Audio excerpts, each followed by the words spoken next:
दोस्तों आज हम जानेंगे पब्लिक प्रोविडेंट फंड के बारे में, जो कि एक स्मॉल सेविंग स्कीम है, और tips to maximise return, maximise your corpus and how to manage liquidity in public provident fund.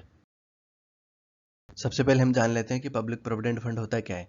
ये एक स्मॉल सेविंग स्कीम है गवर्नमेंट की, यानी कि छोटी बचत योजना। इसमें लोग अपनी छोटी छोटी बचत जमा कर सकते हैं इस स्कीम के अंडर किसी बैंक या पोस्ट ऑफिस में, और इंटरेस्ट अर्न कर सकते हैं। और ये काफ़ी। अब हम पब्लिक प्रोविडेंट फंड के मेन फीचर्स के बारे में जान लेते हैं। सबसे पहले है इन्वेस्टमेंट लिमिट। सी per annum minimum 500 and maximum 1.5 lakh हम कंट्रीब्यूट कर सकते हैं पीपीएफ अकाउंट में। ड्यूरेशन, इसका ड्यूरेशन मिनिमम 15 ईयर्स का होता है। उसके बाद में हम एवरी टाइम 5 ईयर्स के ब्लॉक के लिए एक्सटेंड कर सकते हैं इंडेफिनेटली। मतलब 5 ईयर्स के लिए आप एक्सटेंशन कितनी भी बार कर सकते हो। डिपॉजिट फ्रिक्वेंसी, साल में कम से कम एक बार आपको डिपॉजिट करना रहेगा। मैक्सिमम आप कितने भी टाइम कर सकते हो in multiples of ₹50। Interest rate, at present interest rate 7.1% है। इंटरेस्ट रेट गवर्नमेंट डिसाइड करती है एवरी क्वार्टर के स्टार्ट पे कि पीपीएफ अकाउंट पर क्या इंटरेस्ट रेट अप्लीकेबल रहेगी फॉर दैट पर्टिकुलर क्वार्टर।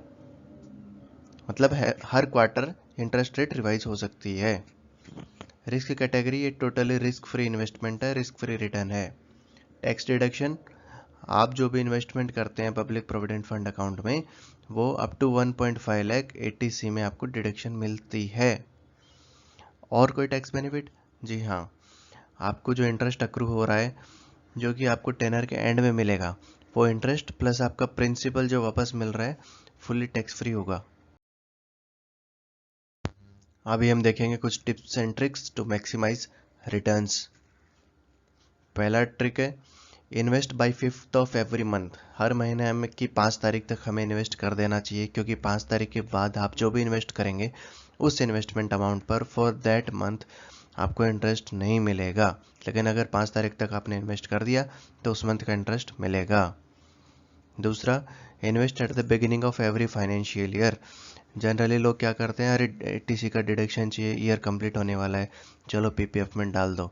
हमें साल के शुरुआत में ही पीपीएफ में डाल देना चाहिए ताकि वो पूरे साल का इंटरेस्ट अर्न कर सके।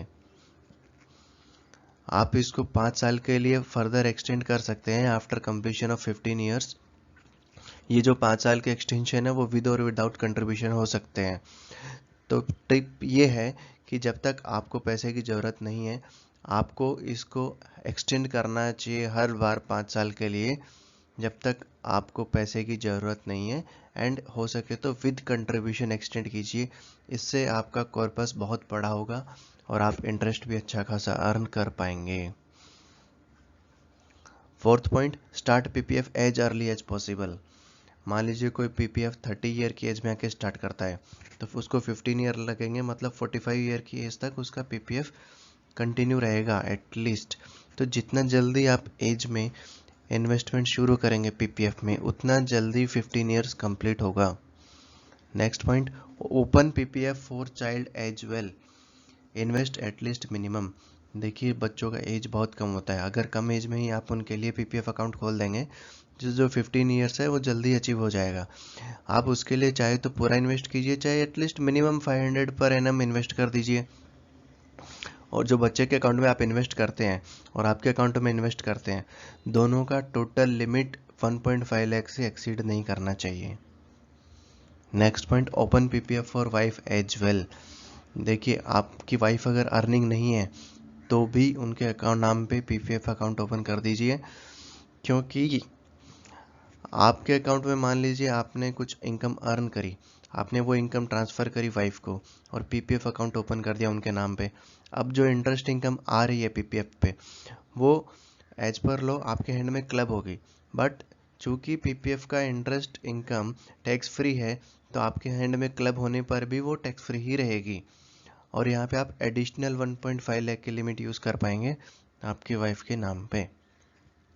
सो टैक्स फ्री रिटर्न आपका डबल हो जाएगा, डबल इन्वेस्टमेंट लिमिट की वजह से, एक आपका एक वाइफ का। Next point, you can make premature withdrawal from PPF.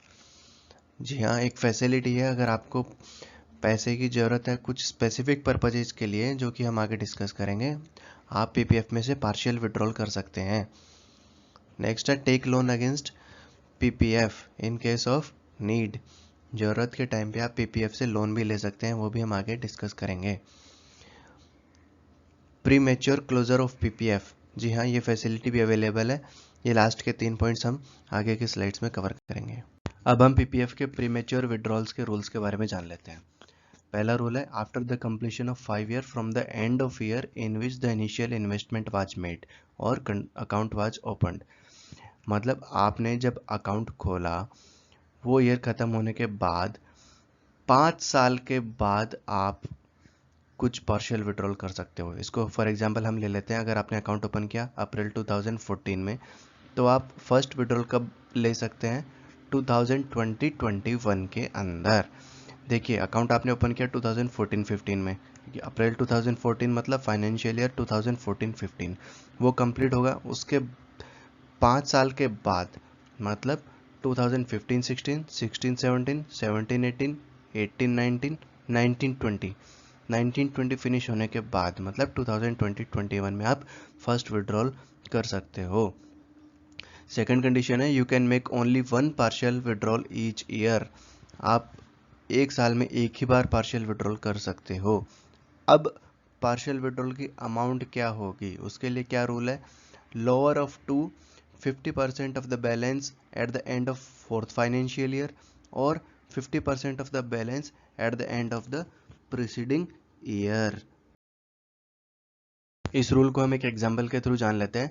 आपने अकाउंट ओपन किया फाइनेंशियल ईयर 2014-15 में, तो अभी हम देख लेते हैं how much I can withdraw in financial year 2022। अब उसके लिए रूल्स क्या था कि 50% of the corpus eight the end of fourth financial year. तो हमारे एग्जाम्पल में फोर्थ फाइनेंशियल ईयर कौन सा आ गया? 2017-18। एंड प्रीसीडिंग फाइनेंशियल ईयर कौन सा हो गया? 2021-22। अब दोनों का 50% निकाल लेते हैं, तो corpus eight the end of financial year 2017 था 2,20,000, उसका 50% आ गया 1.1 lakh. Corpus eight the end of financial year 2021 corpus 6 lakh, उसका 50% 3 लाख। सो 1.1 लाख और 3 lakh which ever is lower, हो गया 1.1 लाख फाइनल अमाउंट, जो कि आप 2022-23 में विड्रॉ कर सकते हो। अभी हम लोन अगेंस्ट पीपीएफ फैसिलिटी को जान लेते हैं। लोन अगेंस्ट पीपीएफ का क्या रूल है? You can take loan against PPF account between 3rd and 6th year of account opening.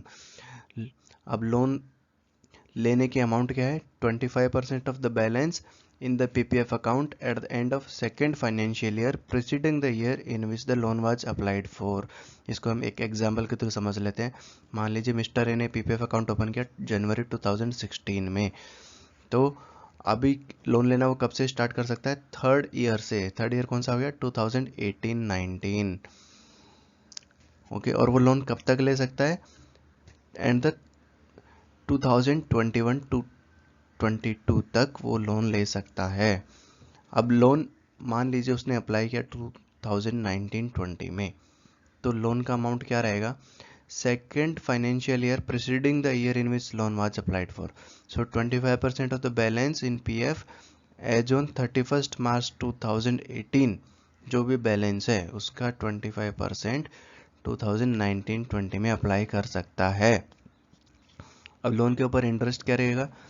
Loan के ऊपर इंटरेस्ट रहता है जो आपका पीपीएफ अकाउंट पे इंटरेस्ट अवेलेबल है, मिल रहा है, जो कि प्रेजेंटली 7.1% है, तो उस पर 1% ऐड कर दीजिए, 8.1% आपका लोन पे इंटरेस्ट अमाउंट। प्रीमेच्योर क्लोजर के बारे में जान लेते हैं। जी हाँ, प्रीमेच्योर क्लोजर की फैसिलिटी अवेलेबल है। प्रीमेच्योर क्लोजर मतलब इसका टेनर 15 ईयर्स का है। 15 ईयर्स के पहले अगर आप अकाउंट क्लोज करना चाहते हैं तो उसके लिए क्या प्रोविज़न है? देखिए, सर्टेन सर्कमस्टेंसेज में ही आप ऐसा कर पाएंगे। वो सर्कमस्टेंसेज क्या है? Getting treatment for a life threatening disease of account holder और his dependents. Second purpose, for higher education of self and children. Third, when residency status of account holder changes. मान लीजिए वो इंडियन है लेकिन वो किसी और कंट्री में सेटल हो जाता है, वहाँ का सिटीजन बन जाता है, उसका रेजिडेंसी स्टेटस चेंज हो जाता है, तो भी अकाउंट प्रीमेच्योर क्लोज किया जा सकता है। अब प्रीमेच्योर क्लोजर के केस में पेनल्टी क्या है? पेनल्टी ये है कि थ्रू आउट द टेनर आपको 1% कम इंटरेस्ट मिलेगा। मतलब मान लीजिए आपने 5 साल तक रखा और उसके बाद में आप प्रीमेच्योर क्लोजर करा रहे हो, तो पूरे 5 साल का इंटरेस्ट रिकैलकुलेट होगा।